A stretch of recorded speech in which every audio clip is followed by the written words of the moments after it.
প্রতিটা সৃষ্টি আল্লাহ পাকের এক একটা মেসেজ দেয়। ঠিক মেয়ে মানুষও একটা মেসেজ দেয়। কি মেসেজ?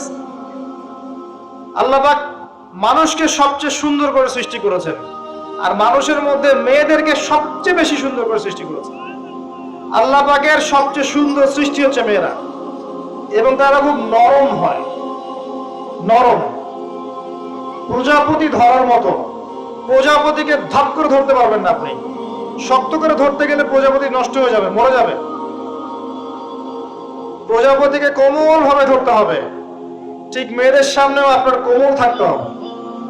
বেশি হার্ড হতে যাবেন, শেষ। আমি আপনার গার্লফ্রেন্ডের সামনে কোমল হতে বলি নাই, আপনার ওয়াইফের সামনে হতে বলেছি। কোমল থাকলে আপনি জিতে যাবেন। দেখবেন দুনিয়ার চিল্লা ফাল্লা করছে আপনার বাসায়, আপনি চুপচাপ আছেন পাহাড়ের মতো, কোমল আছেন। 5 মিনিট পর দেখবেন নিজেই ঠান্ডা হয়ে এসে বলছে, আচ্ছা সরি, ভুল হয়ে গেছে। আর যদি আপনি চিল্লা ফাল্লার কাউন্টার দিতে চান, তাহলে দেখবেন সুটকেস গোছানো শেষ, বাবার বাড়ি চলে গেছে। ডিল করা খুব ডিফিকাল্ট। এখানে আপনাকে খুবই সবরের পরিচয় দিতে হবে। আল্লাহ পাক বোঝার তৌফিক দান করুন। আর আমরা মা বোনদেরকে রিকোয়েস্ট করব, 4টা মূলনীতি মেনে কাপড় চোপড় পরবেন। আপনার কাপড়টা এমন হবে না যে কাপড়টা পরলেও অঙ্গ প্রত্যঙ্গ দেখা যায়, বোঝা যায়, এমন হবে না। কাপড়টা এমন হবে না এত টাইট ফিটিং যে আপনার অঙ্গের উঁচু নিচু অবয়ব বোঝা যায়, এমন হবে না। কাপড়টা এমন হবে না যেটা অমুসলিমদের পোশাক, আর কাপড়টা এমন হবে না যেটা পুরুষদের পোশাক। এই মূলনীতিগুলো মেনটেন করে কাপড় পরবেন ইনশাআল্লাহ। এছাড়াও মেয়েদের কথায় পর্দা আছে, চলনে পর্দা আছে, ওঠা বসায় পর্দা আছে। নামাজ পড়ার সময় তাদেরকে কিছুটা শালীনভাবে নামাজ পড়তে হয়। তাদের চোখের দৃষ্টির মধ্যে পর্দা আছে। এগুলো কে শিখাবে এখনকার মেয়েদেরকে? সবসময় বিজি দেখবেন নতুন কোন সিরিয়াল আসছে, নতুন কোন ফ্যাশন আসছে, নতুন কোন পার্লারে কি আসছে, কোন কাটিং আসছে, কোন নায়িকা আসলো। ওই যে বাংলাদেশে কোন এক নায়িকা আসছে, তাই নিয়ে মিডিয়াতে এমন তোলপাড়, মনে কি না কি একটা অবস্থা। আল্লাহর কাছে তোমার কি মূল্য আছে হে? আল্লাহর কাছে তোমাদের কি মূল্য আছে? তোমরা কি 5 ওয়াক্ত নামাজ পড়ো? তোমরা কি পর্দা করো? তোমাদের মধ্যে হায়াবোধ কিছু আছে? তোমরা মানুষকে ভালো কিছু শেখাও, সমাজকে ভালো কিছু দাও, শালীন কিছু দাও। আল্লাহর কাছে তোমাদের কি মূল্য আছে? নবী সাল্লাল্লাহু আলাইহি ওয়াসাল্লাম তো জাহান্নাম দেখে এসে এই কথাটাই বলেছেন, আমি জাহান্নাম দেখে আসলাম, সেখানে বেশিরভাগ অধিবাসী হচ্ছে মেয়ে, নারী। কি কারণ? তারা এমন কাপড় চোপড় পরে বাইরে ঘুরতো যে কাপড় পরেও তারা নগ্ন থাকতো। আমি কি ব্যাখ্যা করতে হবে? আপনি দেখতে পারেন না? এবং তারা স্বামীর সাথে কুফরি করত। সারা জীবন স্বামী যদি তাদের ভরণ পোষণ দেয়, ভালোবাসে, মহব্বত করে, তাদের জন্য জীবনটা ক্ষয় করে ফেলে, এক পর্যায়ে গিয়ে বলবে, সারাটা জীবন তোমার কাছে কিছুই পাইলাম না। বাস্তব। এগুলোর কারণে মেয়েরা বেশি বেশি জাহান্নামে যাবে। এবং তারা মানুষ মারা গেলে মাতম করে, বুক পিঠ চাপড়ায়, এই কারণে যাবে। এবং তর্ক লাগলে অভিশাপ দেয় বেশি, এই কারণে যাবে। আল্লাহ পাক আমাদের মা বোনদেরকে হেফাজত করুন। তবে একটা হাদিস আছে সুসংবাদের। নবী সাল্লাল্লাহু আলাইহি ওয়াসাল্লাম বলেছেন, একজন নারী যদি 4টা কাজ করতে পারেন, জান্নাতের যে কোনো দরজা দিয়ে ইচ্ছা প্রবেশ করতে পারবেন। 1 নাম্বার 5 ওয়াক্ত নামাজ, 2 নাম্বার রমজান মাসের সওম, 3 নাম্বার আপনার লজ্জাস্থানের হেফাজত অর্থাৎ খাস পর্দা, এবং 4 নাম্বার আপনার স্বামীর আনুগত্য। ফেমিনিস্ট আকীদার মেয়ে হলে আনুগত্যকে দাসত্ব মনে করে, স্বামীর আনুগত্যকে তার দাসত্ব মনে করে। স্বামী কে? স্বামীর সম্মান বোঝেন আপনি? স্বামী কে? যার ব্যাপারে নবী সাল্লাল্লাহু আলাইহি ওয়াসাল্লাম বলেছেন, আমি যদি আল্লাহ ছাড়া অন্য কাউকে সিজদা করতে বলতাম, তাহলে মেয়েদেরকে বলতাম তারা যেন স্বামীদেরকে সিজদা করে। আপনাকে আমি কিভাবে বুঝাবো স্বামী কে, স্বামীর মর্যাদা কোথায়? এগুলো কি ইসলাম মেয়েদেরকে ডমিনেট করছে এগুলো দিয়ে? কেন? এই স্বামী আপনার জন্য সারাটা জীবন ক্ষয় করে ফেলে।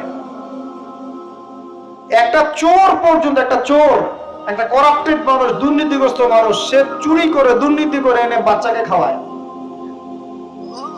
একটা ধর্ষক পর্যন্ত ওর মেয়েকে আদর করে। পুরুষ মানুষ কি জিনিস কেমন করে বুঝবেন? সারাটা জীবন ক্ষয় করে ফেলায়। যদি আপনি তার আনুগত্য করেন, তার সামনে সুন্দর মতো থাকেন, তার কথার সাথে তর্ক না করেন, ভালোবাসা দিয়ে থাকেন, আপনার জন্য সে জীবন দিতে প্রস্তুত থাকে। এরকম পুরুষ মানুষ। আপনাদেরকে কেউ চোখ তুলে তাকালো, চোখ তুলে ফেলাবে, এরকম পুরুষ মানুষ। আর এখন তো পরিস্থিতি ডিফারেন্ট। বাসায় পুরুষ বাইরের ছেলের সাথে ফোনে প্রেম হয়ে গেছে, পালায় চলে গেছে, বিয়ে করে ফেলছে। দেখবেন বাসায় স্ত্রী আছে, বাইরের মেয়ের সাথে প্রেম করে বিয়ে করা শেষ। বিয়ে করলে সমস্যা নাই, ব্যভিচার করে ফেলছে, বিয়ে সে করতেই পারে, সে যদি সমতা রক্ষা করতে পারে, সেটা তার ডিফারেন্ট ইস্যু, এটা অন্য ইস্যু। তো স্বামীর আনুগত্য আপনাকে কিভাবে বুঝাবো? এটা দাসত্ব নয়। নবী সাল্লাল্লাহু আলাইহি ওয়াসাল্লাম বলেছেন, কোন স্বামী যদি কোন স্ত্রীকে চায়, তার প্রয়োজনের জন্য চায়, মহব্বতের জন্য, স্ত্রী যদি চুলায় রান্না করতে থাকে, ওই রান্না ফেলে দিয়ে তাকে আসতে হবে। হাদিস। রাতের বেলা স্বামী স্ত্রী শুয়েছে, স্বামীর চাহিদা আছে, স্ত্রীর কোনো সমস্যা নাই, স্ত্রী ফিট, ইচ্ছা করেই অহেতুক স্বামীকে বলল আমি রাজি না, উল্টা পাশায় মুখ করে ঘুমিয়ে গেল। আল্লাহর নবী বলছেন, সারা রাত আল্লাহর পক্ষ থেকে একজন ফেরেশতা আসবে, এসে এই নারীকে অভিশাপ দিতে থাকবে। এখন এগুলো হাদিস শুনলে বলবে যে ইসলাম তো মেয়েদেরকে ছোট করছে।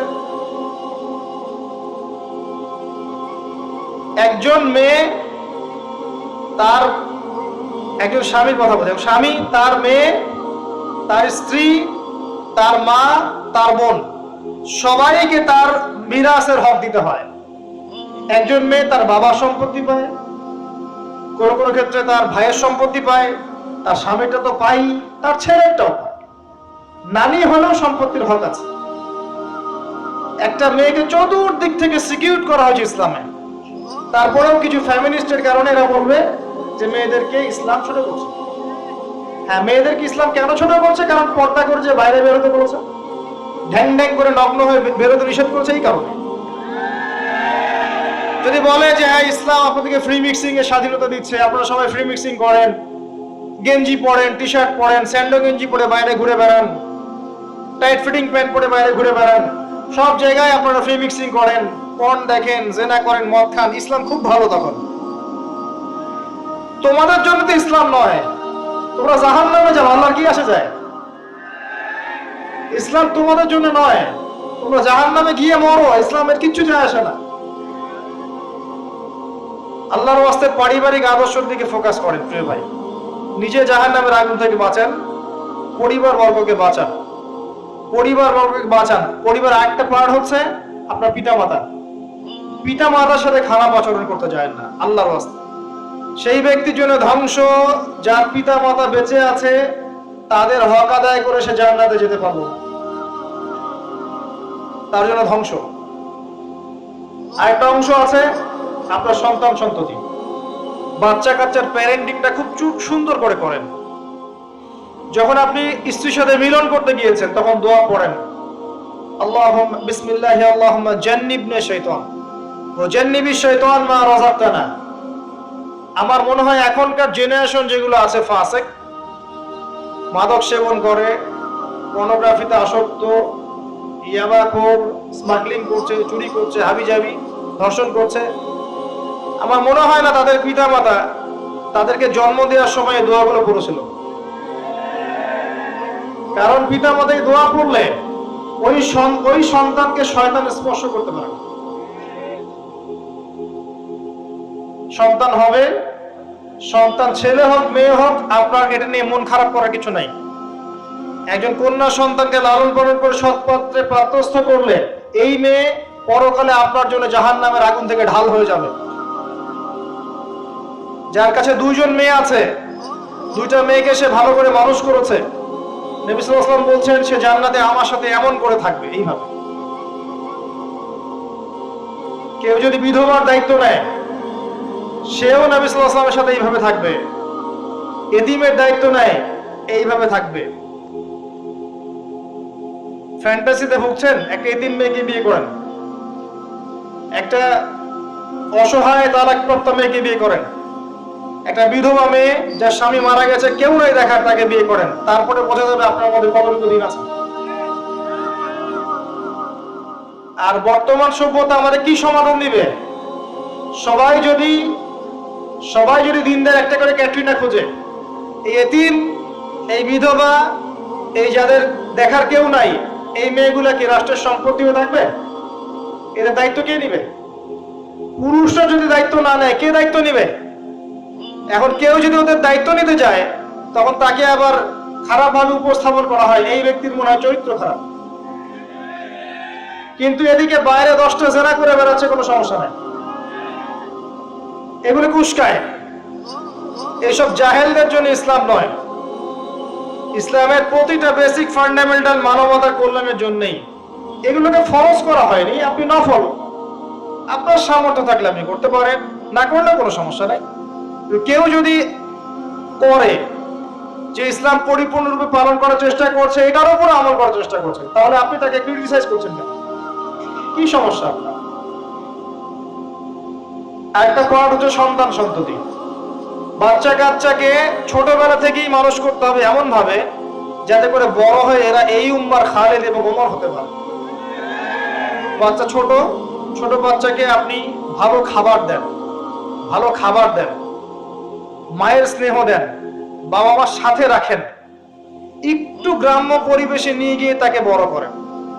কেন বলছে এই কথা? এখানে পরিবেশ সুন্দর থাকবে, সে দৌড়াবে ধুলার মধ্যে, মাঠের মধ্যে খেলবে, সুন্দর ভাষা শিখবে। এরপর তাকে ভালো প্রতিষ্ঠানে পড়ান।